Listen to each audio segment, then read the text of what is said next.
can't make it or looking in, entire social media audience. Give us all your grace on tonight. And we thank you in Jesus' name. Amen.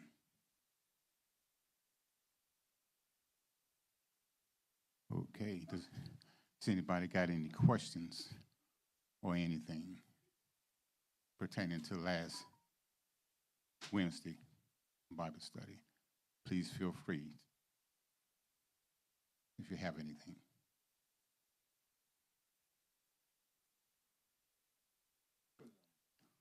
Okay. We're just working this thing. Well, I took down a lot of notes. They in my church bag. Brother Albert. That works. Here you go, brother.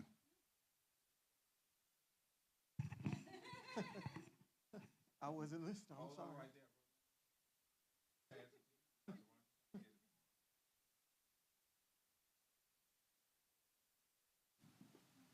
What you pass the mic to me for? About? Okay, well, he doesn't know either, so let's see if you figure this out. You said you wanted to recap what was happening last week. She'll take care of it.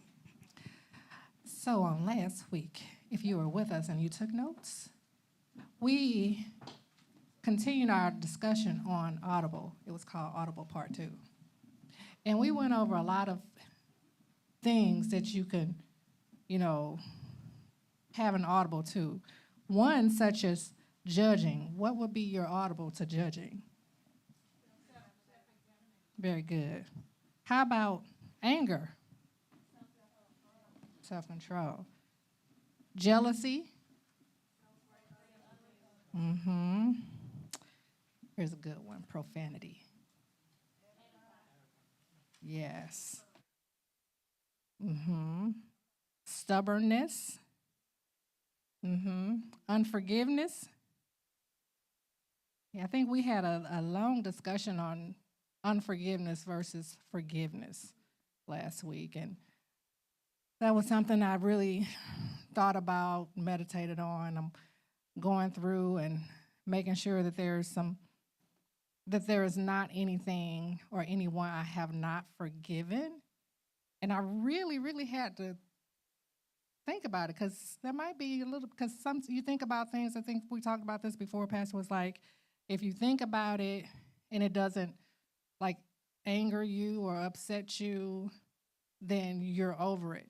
But there was some things that I thought about, and it still kind of stung in my heart.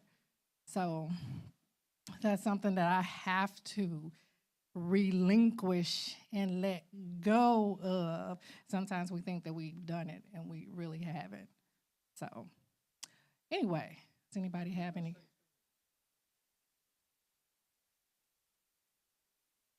Clear, have we gotten a good health report on forgiveness?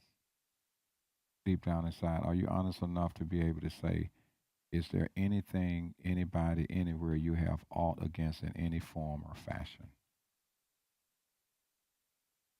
Is that me? It's all of Everybody. us. That's all of us. That's all of us. I'll go first because I'm not sure if it's aught against that person or if it's because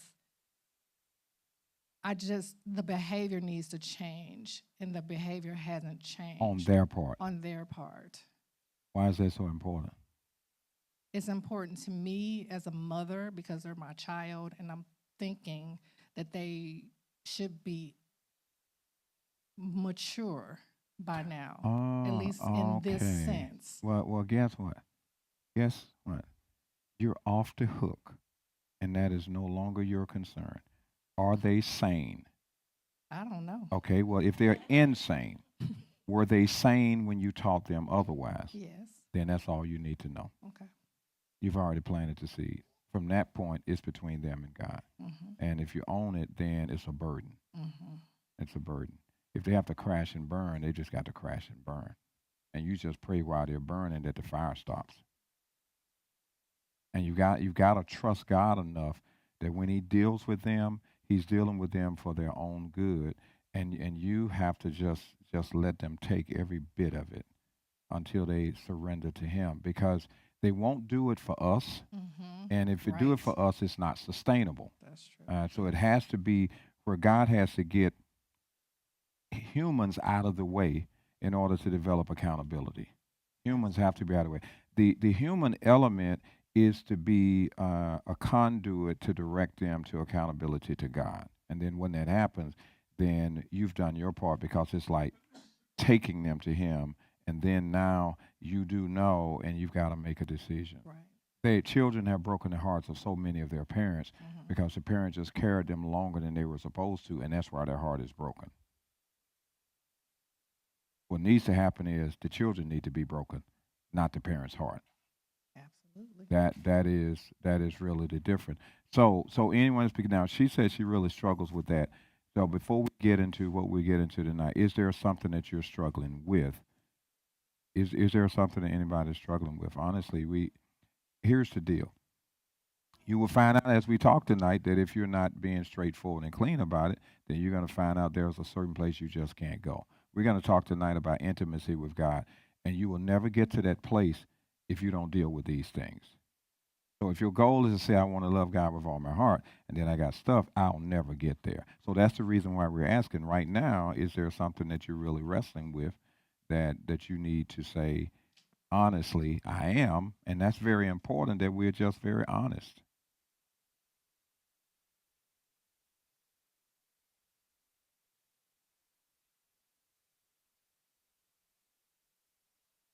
You're doing good.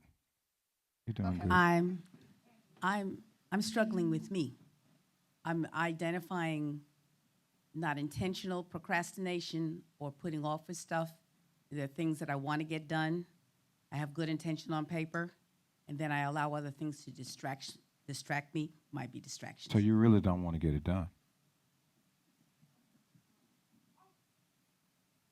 That's just because it. of the distraction. No, that's just it. You just don't want to get it done. But I do want to get it done. No, you don't. If you did, you wouldn't let these things keep distracting you. You would deal with that and let the distraction come after the fact, So why don't I know that I really don't want to get it done? because you're not doing it. Circle. Because you're not doing it. If it's really important, we do what's really important to us. That's true. Okay. So, now, next thing. So I get on me. No, you don't have to get on you. But I need to know if I'm thinking I really want to get it done, No, and I'm no, not no, intentionally no. not You getting you it just done. need to start doing it. Oh, That's all. That really is it. You just need to start doing it. And then you don't have the dilemma wrestling in your head as to why I'm not doing it. yeah, there's a wrestle. Okay. Because then I beat myself up. Okay, you don't have to beat yourself anymore. You need to start doing it. Okay. Nice try, though, but, Here he is. Okay, anyone else? Now, Yes. someone just said to me earlier today, they said, you make stuff seem so simple. I said, why does it have to be complicated? Yeah, that is true. That's not. Yeah, I struggle with forgiving quickly, like in a drop of a dime, and I'll tell you why.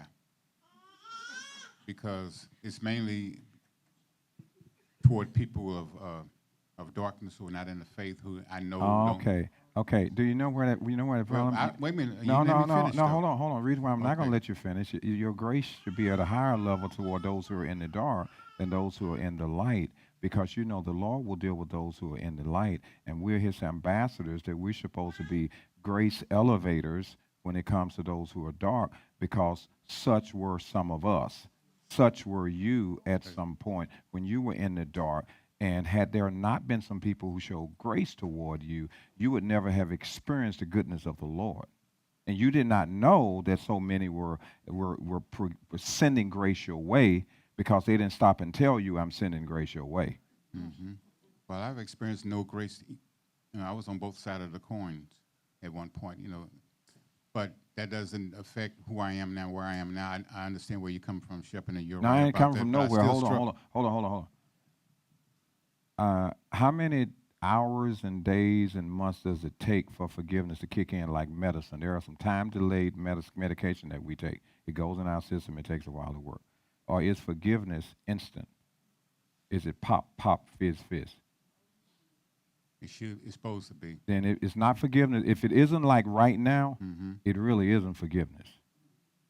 What it Okay. actually is, it is retribution until I decide to forgive. Okay. It is not forgiveness unless it's like right now. When we go to him, we're expecting God to say, I forgive you Okay. now. As far as the east is from the west, I forgive you. And I already know what the first thing is. Well, I'm not God. Well, you're an heir. And so as a result, either I'm going to forgive or I'm not going to forgive. Either I'm forgiven or I'm not. Either you're eating or you're not eating. You can't do both. You cannot be eating and eat at the same time. Right. And the reason why this is so important to me that I start doing this, because you really don't know if you're going to have a chance to forgive going forward. I mean, if you don't do it quickly or right in the instant, you just don't know. If you're Okay, gonna, right now, who is it you don't want to release? Right now. nobody at this point. Okay. So you don't have anybody you've not forgiven? Quickly. No. Okay. Well, if you don't have a list, then don't create a file. Okay. All right. Anyone else with the challenge? You see how Tawana just opened this right on up for you all and gave you safe passage. Safe passage.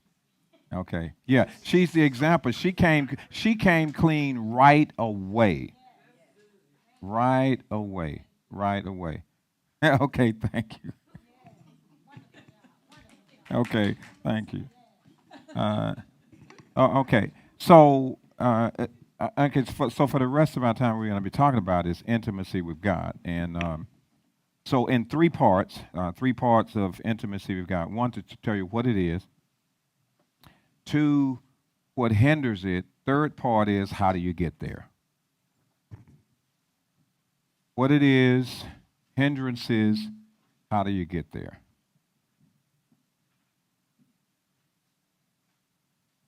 The cry of those who say they know him is always, I want to be closer in my walk. I want to be better in my walk. I want to be strong. I want to please him. Would that be safe to say? You say, I want to please him. That's kind of what we say. And it's like, God, I love you, Lord. And we can sound so pious, and we got some things we can put out there that we could sound, oh man, they must love the Lord. Did you see how those tears were streaming down their face, and and just those expressions of joy, and you could just really think, man, they have such a heart for God. Such a heart for God. You've been there. You had some of those moments where, like, Lord, I just want to stay right here. And then one of the worst thing is you go to a service. Ooh, we just want to just leave. I just don't want to leave this place. Oh God, just keep us right here in His presence. You ever been there? One of those moments where it's like, I don't want this to end. Yeah, and they're like, oh, but then I gotta go. Now I gotta go. Oh, I gotta go back. And you were having this moment where nothing really mattered. You didn't even care what was going on. Because at that moment, you was like, so you know what? I don't care. I don't care. Well, he wants us there. Psalm 16 says, in his presence, there's fullness. In his presence, there's fullness of joy. And it's like, man, that's what I really want. So we're going to look at Psalm 91. In Psalm 91, as the foundational passage for about this place of intimacy with him. And then we'll talk about some of the hindrances. But listen as it starts out in Psalm 91. He who dwells in the secret place of the Most High. Okay, now notice how it starts. Dwell. So if you take the word dwell, then what first thing comes to mind when it says dwell? Right, okay. So it says, so somehow you have to get there. Now, in other words, what he tells us is those moments come where you are there, and the question is, what happens when you get there? Because notice, it didn't say he who comes to that place, who stays in that place. So the moment is there where you experience one of those times where you're saying, I don't want this to end. And he says, now what happened? So he said, the one who stays there, who stays there. Okay, start that again. He who dwells in the secret place of the Most High. Now notice, because it clearly is saying, if it's a secret place, then that means then everyone doesn't have access. It's reserved for those who are invited.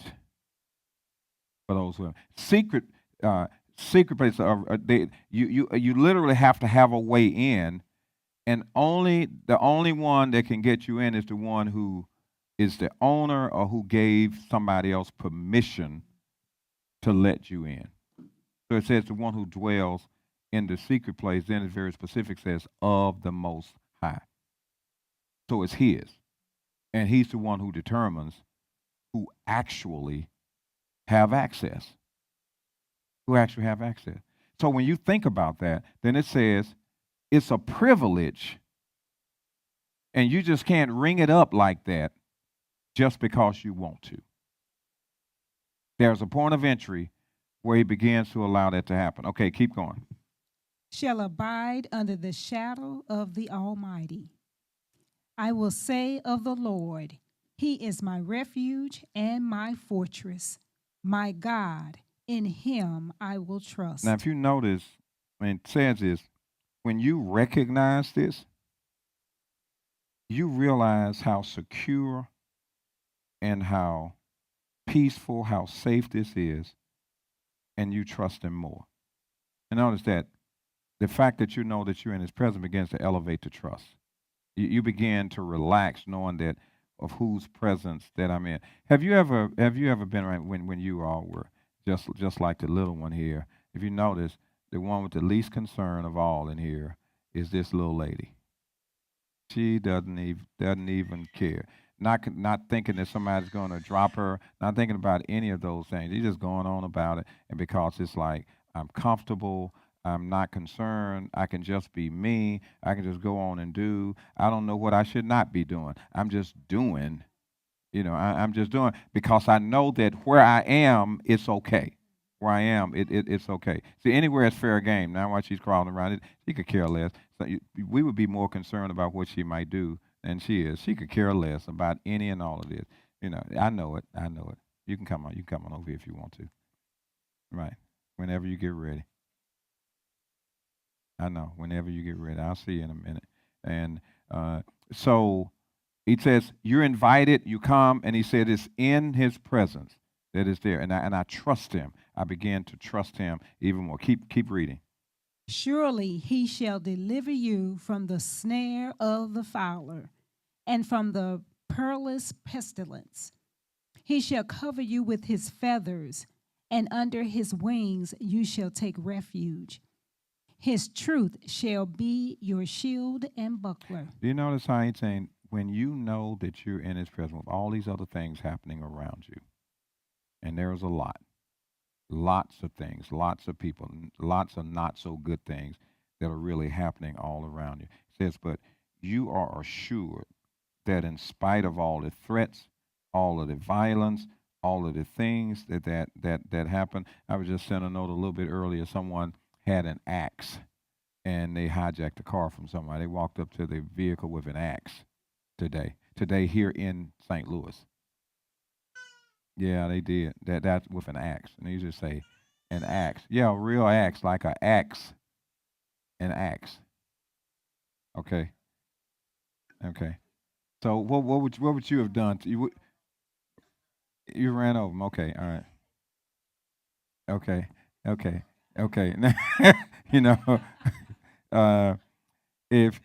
If you're at a light and your window is down and they're coming in your direction with an axe, you're gonna still run over them, right? What if a car is already in front of you? You see, all of this sounds so easy now when you're not in it, right? All of it sounds so easy. The smart thing this person did was take the keys in the car. I could care less. That's what they did. If that's what you want, take these keys, and they let them go, and they just went on. But being the hero or the shero, yep, right.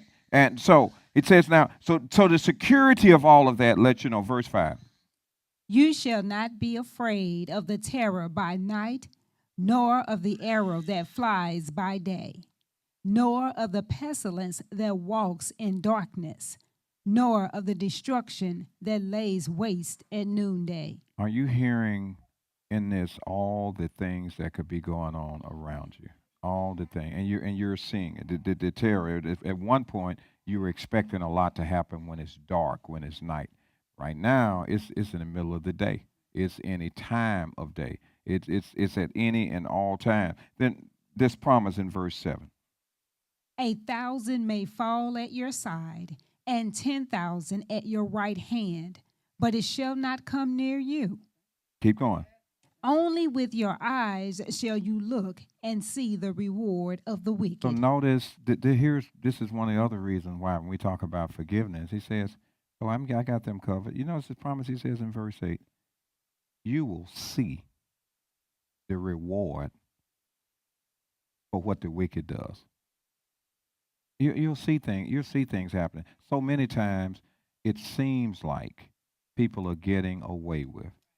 Now, this disaster up on Capitol Hill yesterday, when they decide to do that, and the first thing the guy does when he becomes Speaker Pro Tem is that I'm going to take Nancy Pelosi's office. Like, duh. Okay. You know, that was his whole junk. That was stuff in his own head. She's gone to attend the homegoing service and says you have to have it done today, and the day was the day of the service. He will pay. He's going to pay. Because there was no consideration for anything. That's just dark and wicked. Only with thine eyes. Verse 9. Because you have made the Lord, who is my refuge, even the Most High, your dwelling place. You notice what he's saying. In the midst of all of that, you don't leave. You see it. It could be intimidating. It could be overwhelming. But it doesn't change your vocabulary. And so easy, our vocabulary changes because we start looking at things, and before we know it, we start engaging and sounding like that, which at those times, we are no longer in his presence. We have stepped outside because you can't be in his presence and talk dark. You just can't do it. You just can't talk dark. And so therefore he says, it's almost like, excuse me for a minute, Lord, let me go over here and take care of it. And then they come back and you want to come right back in. And like, okay. And, you know, you went, the hands were folded. You stepped out, you unfolded the hand. You walked back in trying to fold up your hand. He said, right now, you can't even get in here. He said, you can't get in here now. You just left and the door is closed. Okay, pick it up again. Verse 10. No evil shall befall you, nor shall any plague come near your dwelling. Now, you know, plague says, nobody's household connected here was taken over by COVID. There may have been instances, there may have been that, but it wasn't a takeover. There may have been the challenges, there may have been the time, but it wasn't like nowhere to go, nothing to do. Right. She'll be walking pretty soon. And yeah, I know it. You do not flex those muscles. Yeah, go on and flex them. That is it. And he said because he did not allow it to happen. Verse 11. For he shall give his angels charge over you, to keep you in all your ways. Hebrews chapter 1, it talks about the angels being ministering spirits, being surrounded. You can't see them. But every now and then, he allows one to come your way as a stranger to see how you will respond. In the meantime, they're taking care of you, but every now and then, he will allow one to come your way to have, so you can have an attitude check just to see where you are. It's like, how are you looking at people who don't appear to be what you want them to be? He says, so every now and then he'll say, I need to see where you are. I'm going to send somebody, that person who you would rather not be exposed to see how you actually respond. To see how you respond. Person, I was getting off the expressway the other day, and they standing there and asking, doing what she does. She had a blunt in her hand. I said, hey, I'm going to give you this to get to tell you this. Is that, it's just a matter of time. I know it's just a matter of time. And to just say, I'm going to give you this dollar so that I can tell you that what you're doing now is not a good look. That you're stopping and asking people, and you've got this in your hand. Now, you might want to throw it away if you're going to continue to stay here to do it. So now, the opportunity could have been, you better get your whatever away from me and go get you some blunt money somewhere else. You know how you would do? You roll up your money. You know, you had some words you could have told them. But it's like, no, I'll invest to put a word in. And to see it as an investment, to speak a life word to the person who probably would not receive that from someone, and they just would have continued and may have gotten some insults instead. Okay, keep going.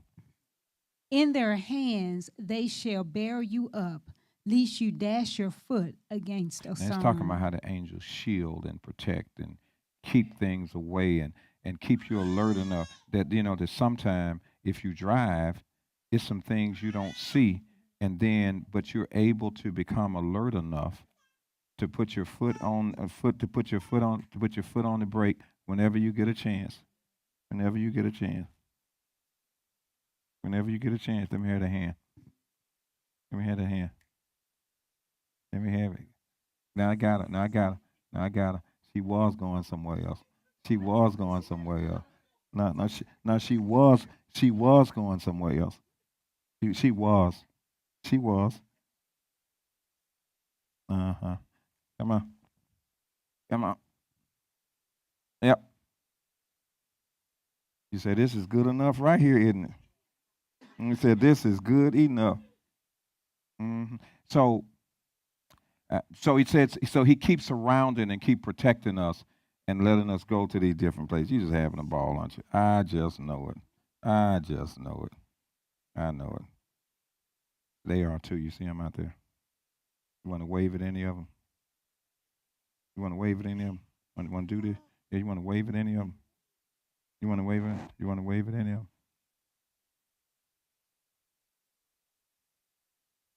You want to wave at any of them? Do you? I'm going to let you reach it, but I'm not going to let you get it. You want to wave at any of them? You want to wave at any of them? Do you want to wave at any of them? You do? This is a part of our commercial break. You want to wave at any of them? Yeah. Mm-hmm. Right. All right.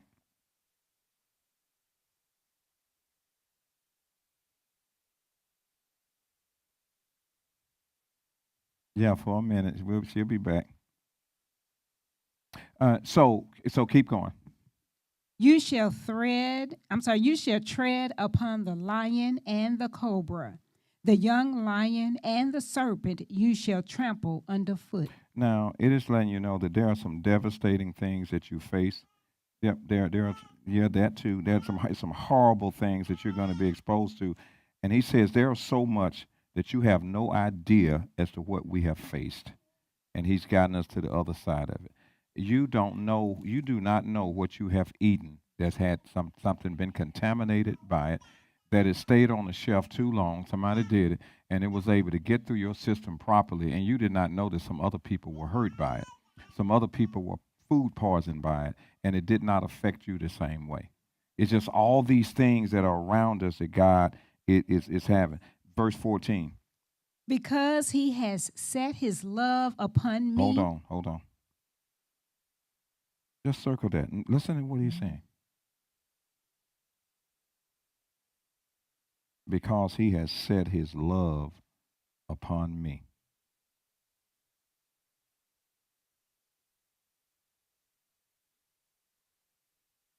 and he knows my name. I mean, you just got to no. He's put his love on me. He so loved the word he said, if it was just me, if it was just you, he still would have sent his son, because he did not do it to count the numbers. It was for everybody that was still coming and who have come since then. He was dying in advance of inception. He was dying ahead of time for everybody who would be coming all at the same time. For those who were long after Calvary, he died in advance, and that same blood covers. That same blood covers. It's the same thing. So then he says this. So verse 15. He shall call upon me, and I will answer him. I will be with him in trouble. I will deliver him and honor him. With long life, I will satisfy him and show him my salvation. So is that where you want to be? You notice all these promises he's given. He says, hey, the one who comes and stays. He gives us his invitation, and now we got to decide what we do when we get there.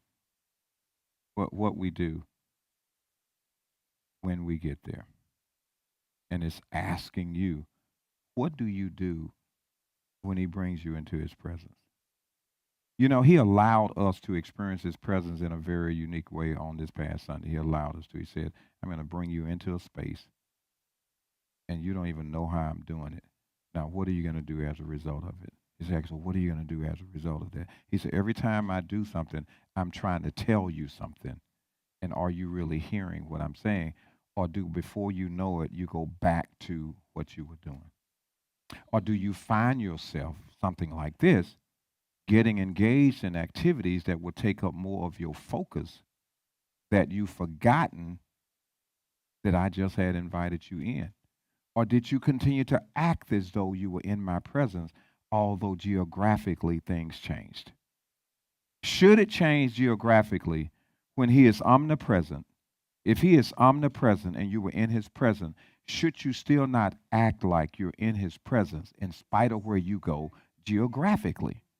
But the tendency is for us to change because of the geography and forget we're in his presence, and we don't necessarily want it to be known that we were there because we let the geography control our attitude and our behavior, because we adjust instead of staying.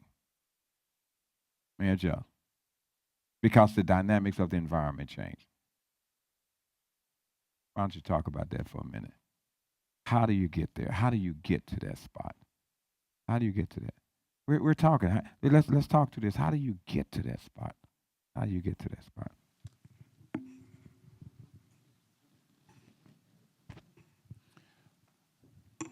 We talked about, the things that we put in. So what's in is what's going to come out.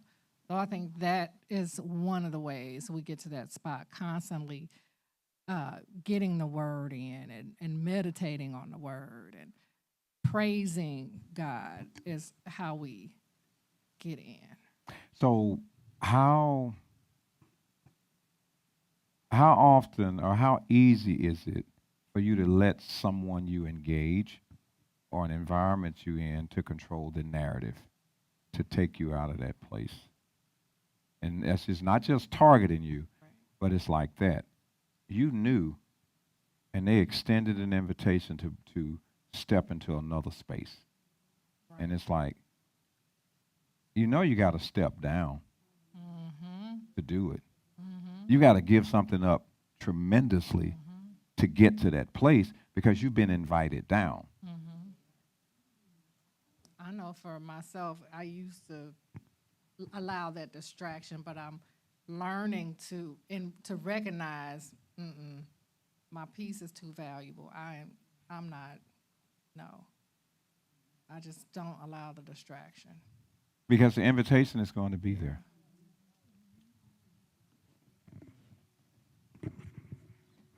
I was going to say, don't we have to step down to reach some of them?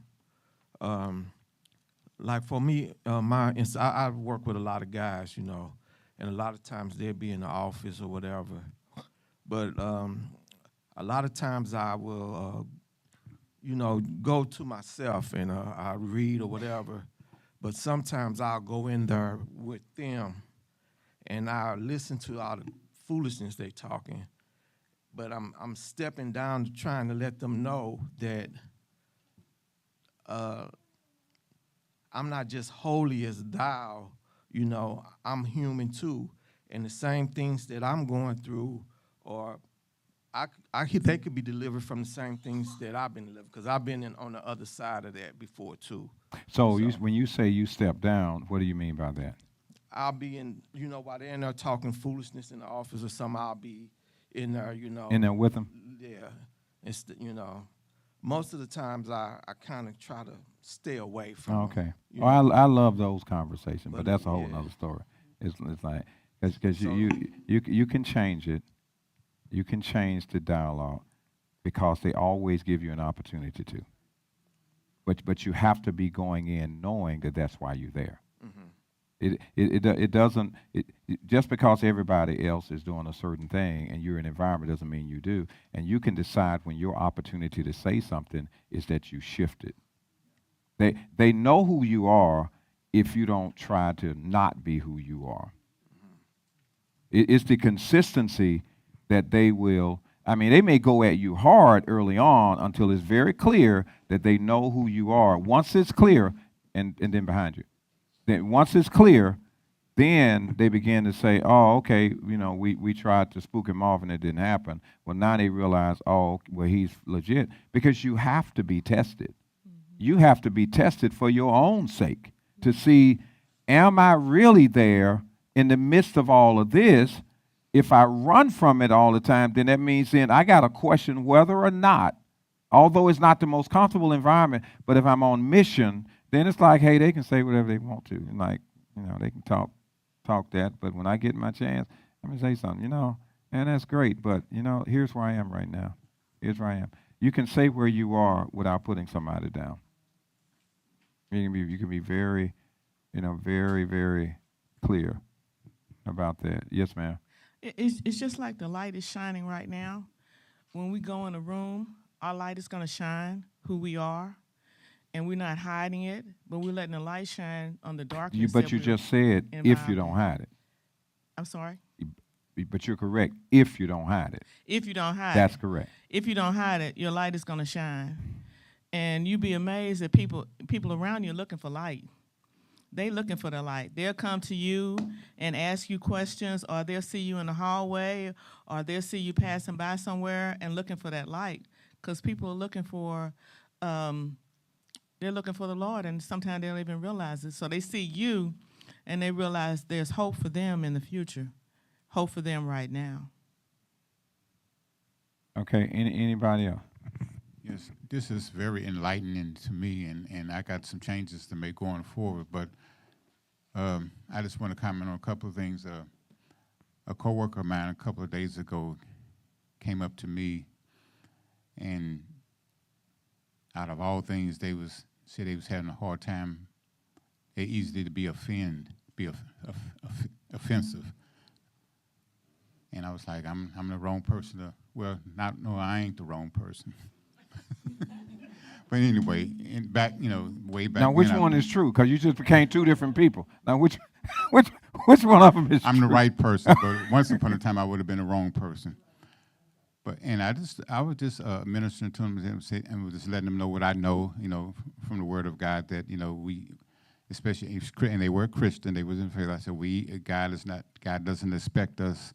Much is given, much is required. He does not expect us to be easily offended. That's not His will for us. And I said a whole lot of stuff that I can't remember. But nevertheless, I got that opportunity to minister to that coworker.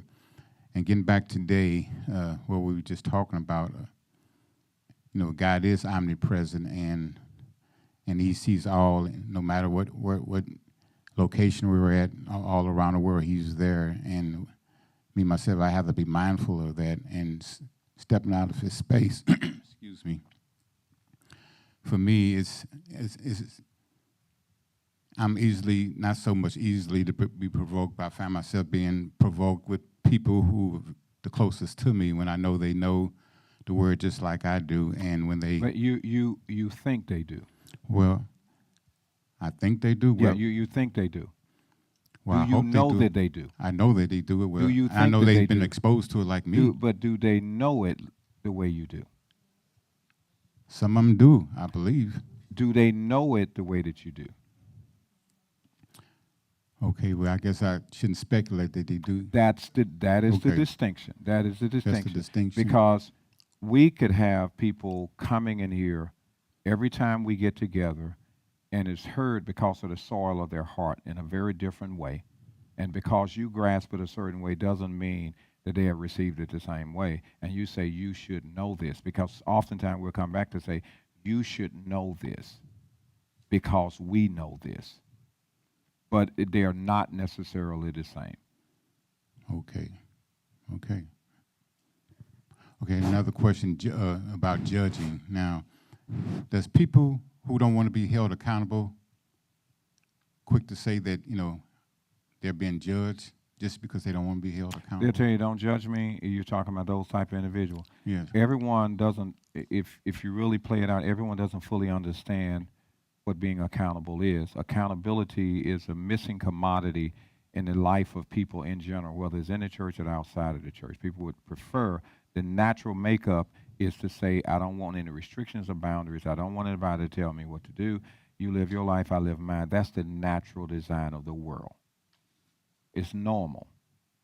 You stay in your lane, I'm going to do me. Everything else is just keeps pointing in that direction. I mean, you listen to the terminology on Capitol Hill.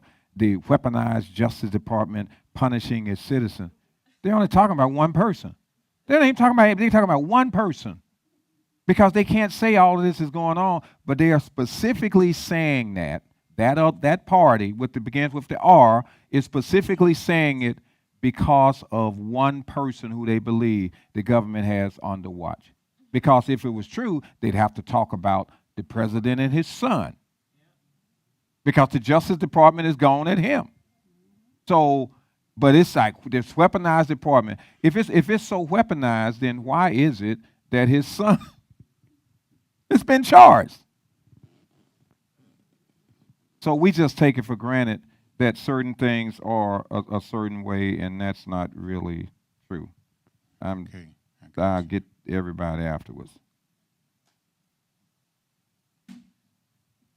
Okay. So, anything else? No, All right. that's all I had.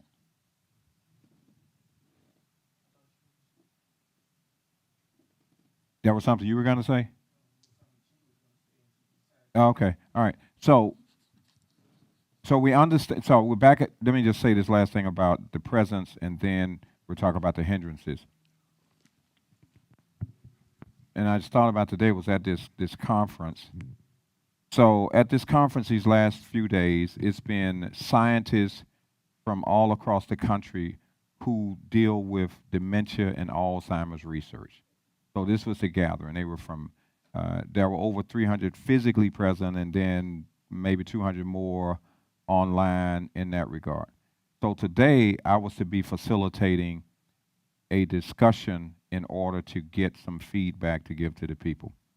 So I walk in, it's people I don't even know who they are, who said, I wanted to be in your session.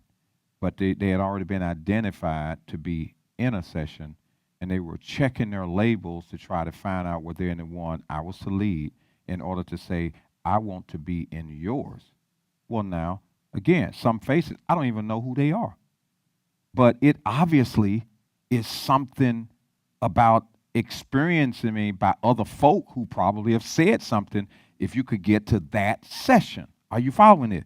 I don't even know who they are. I don't have any idea. It's like, oh, da-da-da-da-da. And I'm like, okay, I mean, I don't even, I don't even know. And then at the end, it was to give a summary. The summary, I was trying to let the scribes do it. So I'm going to find a seat to go somewhere and hide. And they said, no, you're going to have to do it. Well, I was prepared for the scribes. They had all the notes. They had all of that. But it was the fact that it was for me to do it. And so being vintage me in terms of what God does. I had the best presentation of everybody else who summarized. Because God just does that stuff. It made it dramatic. It made it a whole lot of stuff that it wasn't supposed to be according to them, but they were glad to hear it. And the reason is because I was just being me. Because that's all I know how to do. It wouldn't matter who was in the room. It didn't matter what they were doing. It was going to be, it's no dropping down. I'm representing him wherever I am in the midst of all of these neuroscientists and all these other. It's like, hey, at this particular time, they got to listen to me.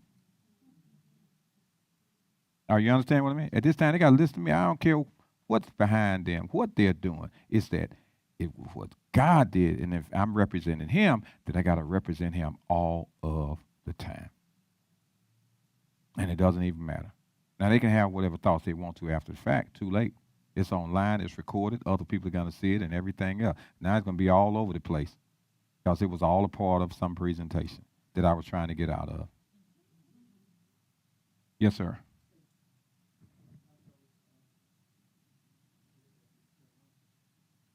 It reminded me of something. This consistency. I was speaking to a coworker, and I said something, and I think I used the incorrect term. So I was like, yeah, I was talking to this customer, and this a new vendor that we brought on, and I'm like, man, they were so frustrating, and and I went on and so. And at the end of the conversation, he came back and he was like, I'm very surprised to hear that from you, Schultze. I'm like, what? He was like, I've never known you to be frustrated or raise your voice or get mad or anything at anybody. And I thought about it. I'm like, wow. To your point about just the consistency and them knowing that the only thing that they get from me is light, right? The only thing that they get from us is light. And so when you said that, it brought that thing that I use the word frustrating because the person was frustrating. They were frustrating. But I mean, I was just like, okay, I went through it. I kept my tone and my tenor and stuff like that. But I used the word to represent the scenario, and I should not have used that. And he picked up on that. They're paying attention to And I was everything. like, wow. They're paying attention. I have to use different words. Yeah, absolutely. So what keeps us from intimacy? First thing is unconfessed sin. 1 John chapter 1, verses 6 and 7. Unconfessed sin. That's a hindrance from intimacy with God. Unconfessed sin. 1 John chapter 1, verses 6 and 7. And Psalm 24, verses 3 and 4. 1 John 1, 6 and 7, Psalm 24, verses 3 and 4. The next thing is unforgiveness. Luke 6, verses 35 through 37. And Matthew 6, verse 12. So it's the unconfessed sin, it's the unforgiveness. Here's a good one. False identity. Or lying. Matthew 23, verses 24 through 28, which starts to talk about on the outside you look a certain way, but on the inside you're another way. When it's consistent, John 8, 31 and 32, you shall know the truth. And it's the truth. You live in the life, and that's back to Michael, consistency in how you live. There aren't two lives that are before people, this false identity. Because what happens when the identity you establish is going towards somebody, they begin to say, well, this is the identity that you have. And so when you switch on them, then they'll say, well, now, which one am I supposed to believe? Is it the you who's having a bad day and you're responding differently? Or is this you that in spite of the day, you're responding the same way? You're not two different people. Then the other one is being busy. Busy.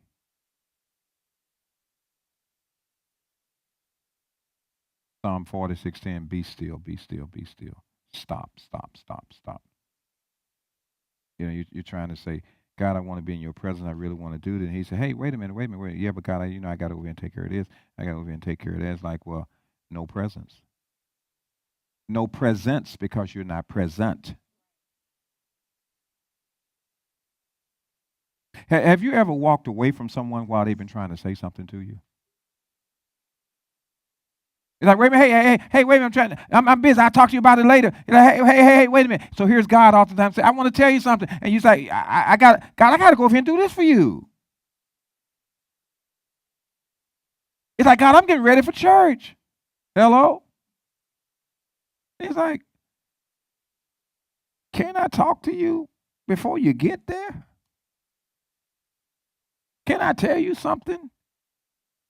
Anytime I want to? And you telling me you're doing it for me?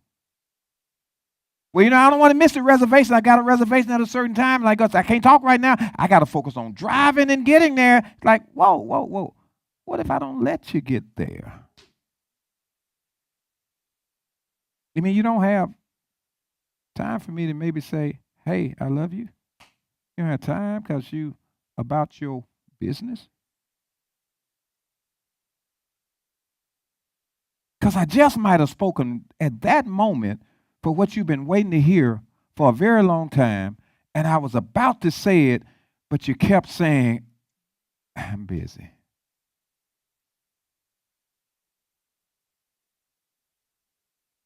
Mm.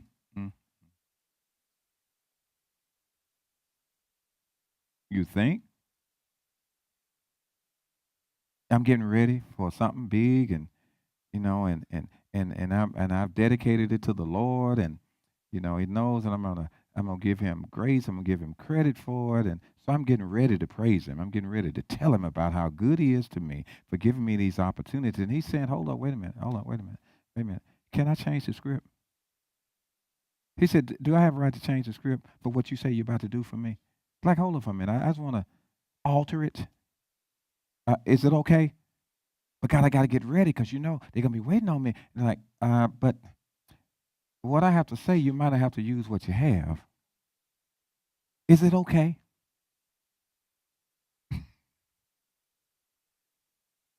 That gets in the way. Then the other one is John 15, verses 4 and 5, is that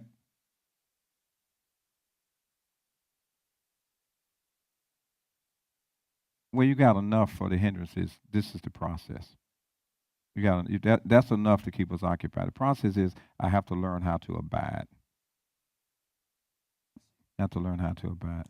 So, Karen, if you could go to Psalm 63, verse 1. So, first one is I have to learn how to abide, John 15, verses 4 and 5. But we want to also add Psalm 63, verse 1. Listen at Psalm 63, verse 1.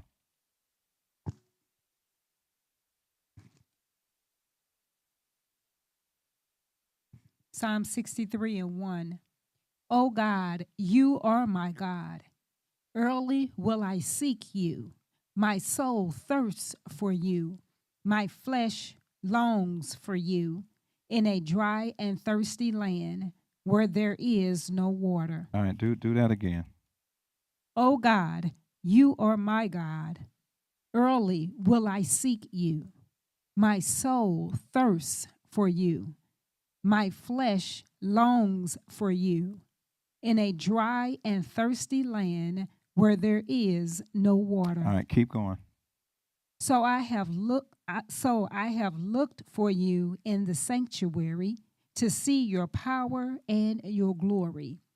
Because your loving kindness is better than life, my lips shall praise you. Are you hearing? Keep going. Verse 4. Thus I will bless you while I live. I will lift up my hands in your name. And you notice, are you hearing it? Keep going.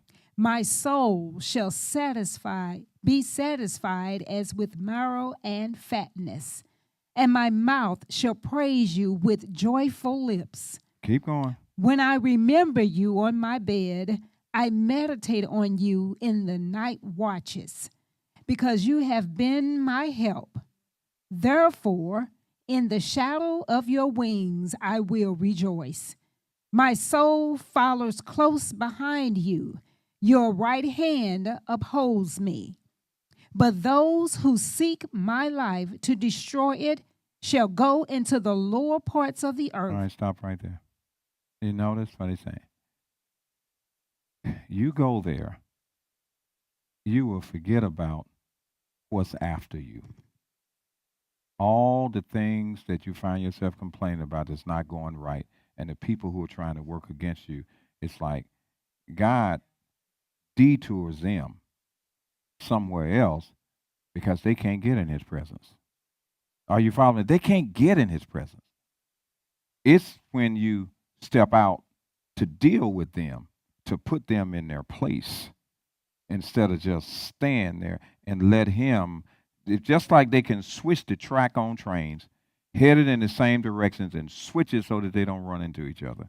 Is that he does it? He's saying, I know how to do this. He says, I know how to do this. Will you trust me? All I want you to do is to just stay here. Stay here. Let me have your undivided attention. Let me have your undivided attention. And I know how it's so easy to get distracted, isn't it? It's so easy. Life kicks in, and before you know it, you got a whole new priority. You got a whole new something that's consuming and taking up your attention. And when it all boils down, is it really all that important? When you really get to the bottom of it, was it worth stepping out of his presence? Was it really worth it? And especially when you're saying, I want to do it as unto the Lord and to please him, but out of his presence, which says you can't. Can't. It's just stepping into this place. So we need quiet. To give you these few things, we need quiet.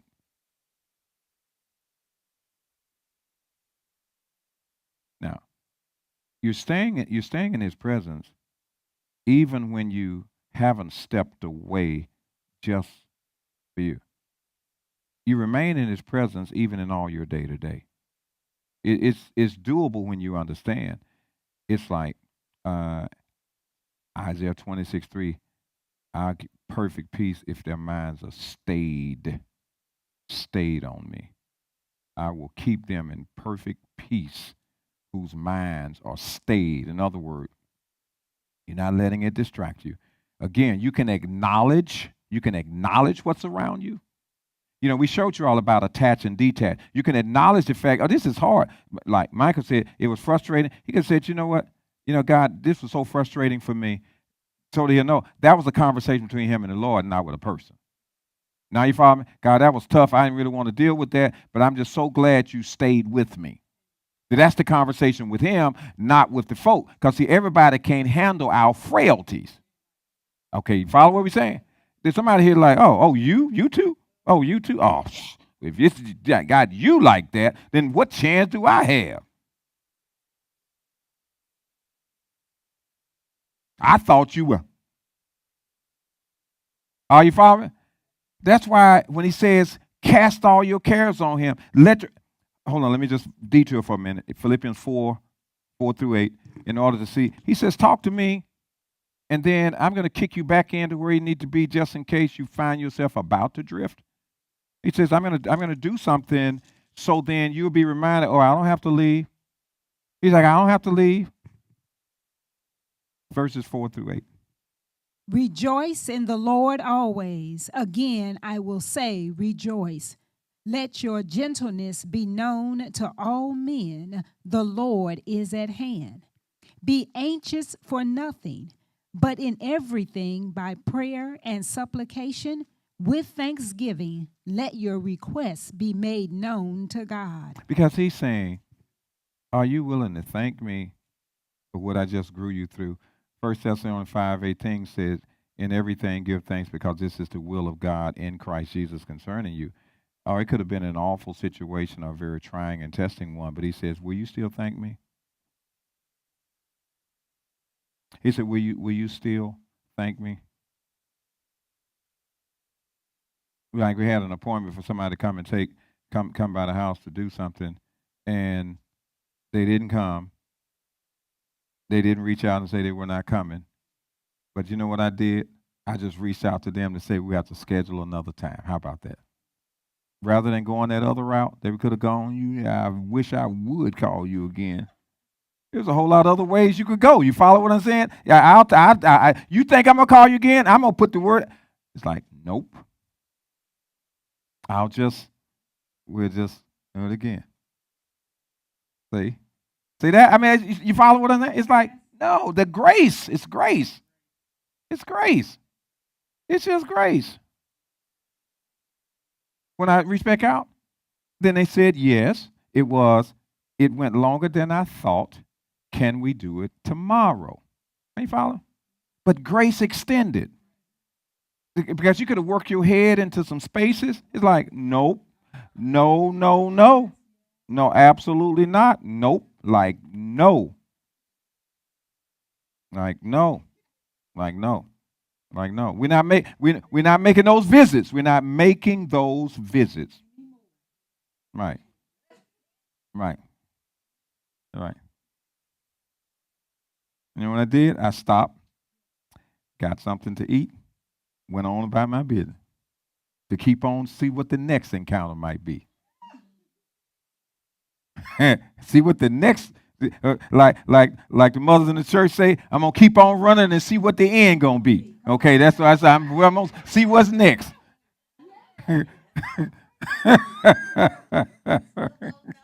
Yeah, hold on. Yeah, say, are you yet holding on? Oh, I'm holding on.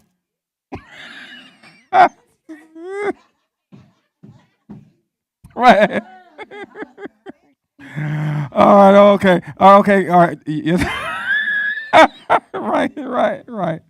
Yes, ma'am. Can there be a point, I guess, when, like, if they kept repeating, like, oh, we have to reschedule over and over, can you have a point where you say, I'll go with someone else now?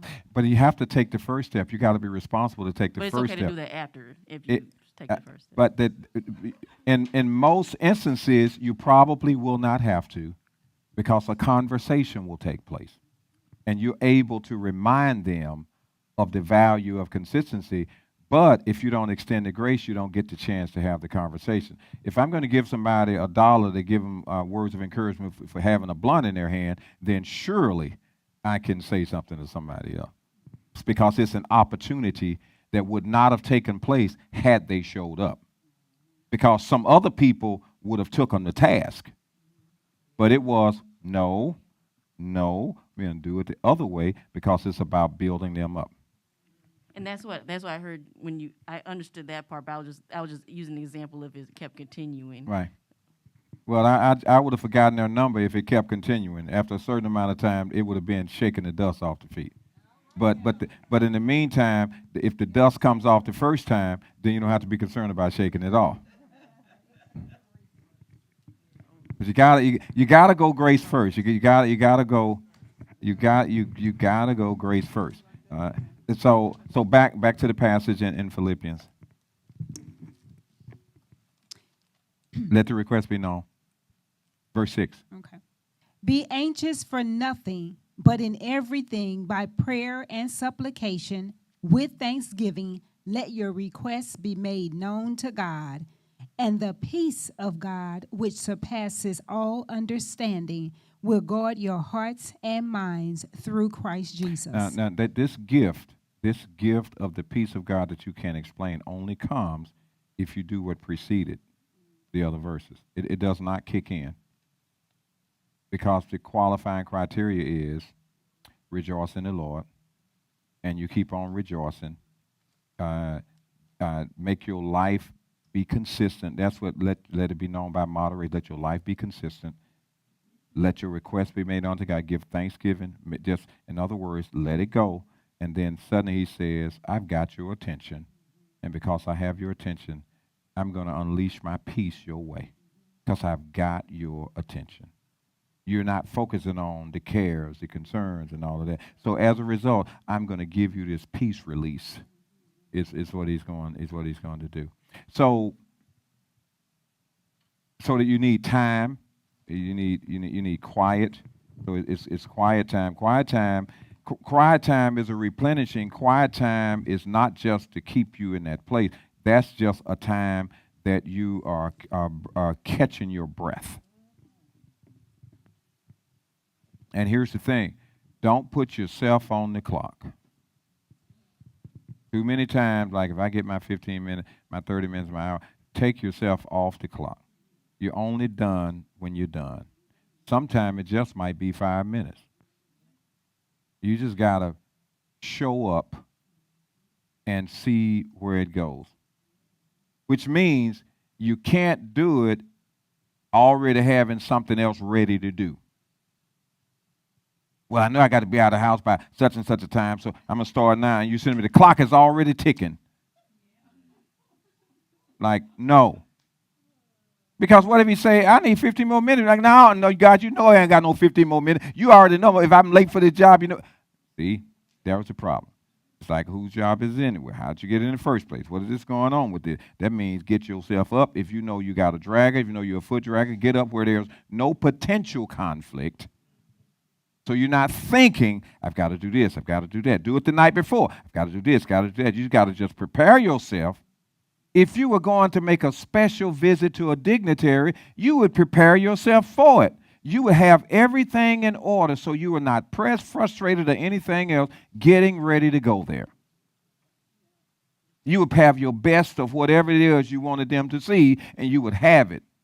You'd had your best odor, best aroma, best outfit, best this, and you would have been prepared so that you would have been there in plenty of time. Just in case you had the time wrong, you would spend there in plenty of time.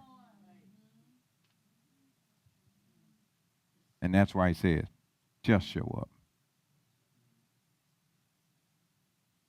And don't be one who starts and who's leaving home, and then you do your routine when you get in the car and do what you normally do instead of continuing where you were when you were in the house. He can talk while you drive. He can talk while you drive. Just don't turn the radio on. Don't get your driving music, your praise song on. Just don't do all of that stuff. If you really want to hear from it, you got to shut it down. You got to shut it down. And, if you shut it down, you won't get so preoccupied with what's going on around you because you want to hear from the Lord. Otherwise, you'll be paying attention to the drivers. All right, back over here. Let's go back over here. You need to quiet and you need to word. See, not only just getting quiet, but you need the word. You need to continue to infuse the word down inside so that when he does speak, when he is saying something to you, you'll know that it's him. It'll resonate. It'll start to resonate. You may not know what the chapter and verse is, but you'll know it's him. You'll know it's him. And you need song less about what's being sang by somebody else. You need to sing. I mean, he tells us in Ephesians 5 and Colossians 3, sing it and make a melody in your heart. You can if you don't want nobody else to hear you but him, roll up your window, close your door, and let it fly. Just let it fly. You can sing a song that you may not ever remember again. Just whatever it is, just let it come out. Whatever you feeling at that moment, just start. Just go on and start.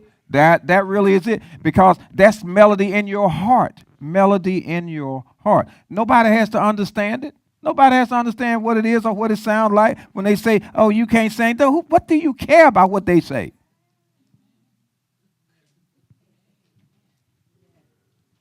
Yes, ma'am. There was a Monday, a day at work, and I didn't realize that this song was in my head, but it was one particular verse. So I walk out, going on my 15-minute break, and it was this woman's shirt that it was weird because it was just black T-shirt with black words, but it just really stood out to me. It said "Made for More," and so I'm like, I'm not gonna talk to her about a black T-shirt, so I walked by, but then I was like, nah, something about that T-shirt. So I turned back around and I complimented her. I said, I really like that shirt. Made for More, sounds good. She was like, yeah, I make T-shirts. And then she told me what she had made the day before. And she was like, God's got us.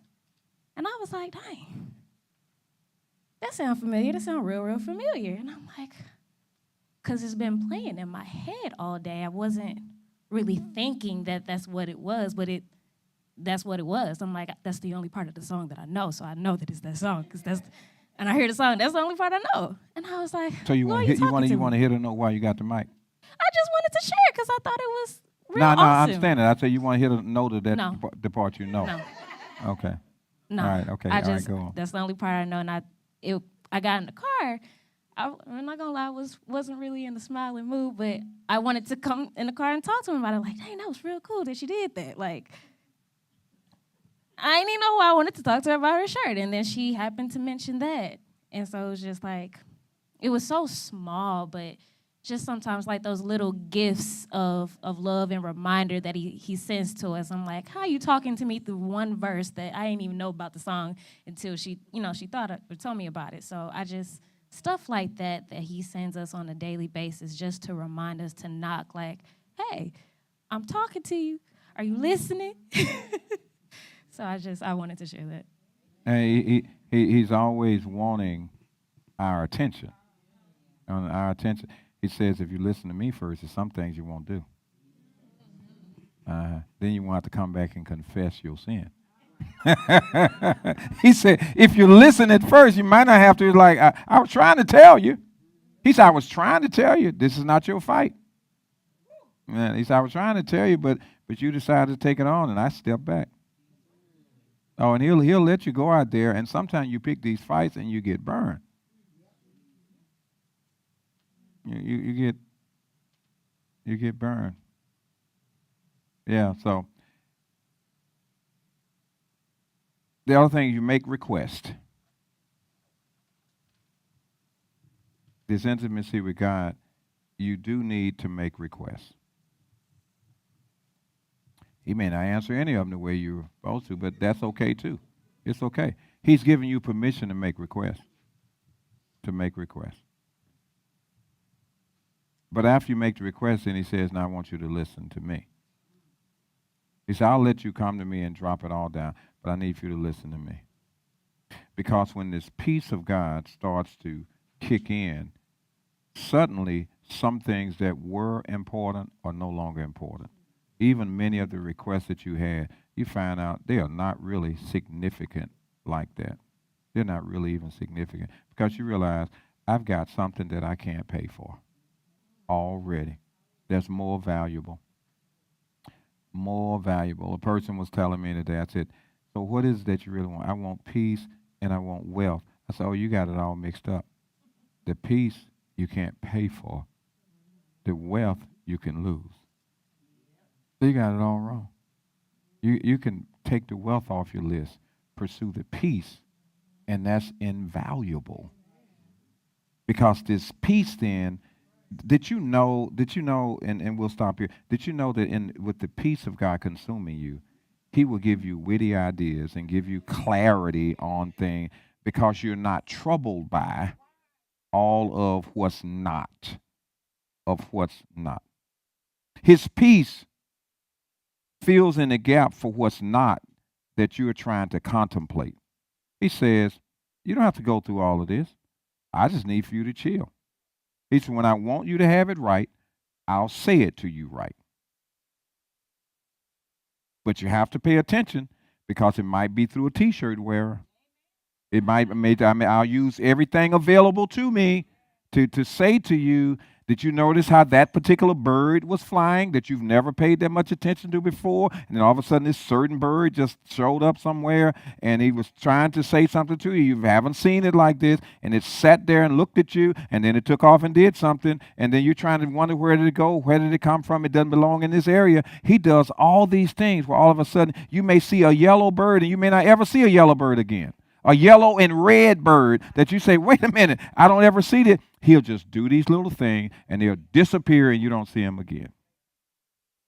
As a way of just saying to you, I'm paying attention. And are you paying attention to me? He said, I'm paying attention to you. Are you paying attention to me? And if you just look back, he's going to tell you this connects to another dot I already sent. That I already sent. So so can you go and tell someone else about the intimacy of God? but only after you step into this place. Then you can say, I need to tell you how you can walk in this. How you can walk in it. You know, he's ready for you. The question is, are you ready for him? Because he says, the one who dwells in the secret place, who will just stay there. He said, when I let you in, it's just like being in a storm and somebody opens up the door and say, come here, and you got safety from the storm. Are you going to stick your head back out to say, I need to see how it's going? Or will you just take yourself on in there and say, thank you for letting me in? Because that's what it's like. That's what it's like. Any last thing before we leave?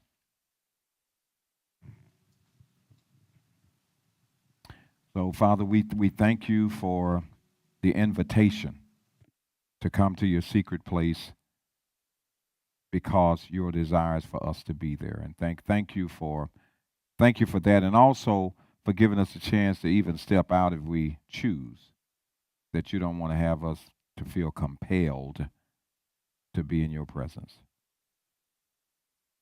And thank you for clarity. Thank you for what you're doing for those who are physically here now, for those who are plugged into us through the social media outlet, and all those who will listen in at some point in time. Just allow your word to resonate down inside. And for those who are really interested in having a closer walk with you, they will choose to receive, and then as a result, begin to celebrate. So ask that you would watch over us as we go, and just allow your peace to be in the environments where we are moving from place to place, not just where we dwell, but as we're moving, that there's an awareness of being in your presence, and we choose to stay there. In Jesus' name, amen.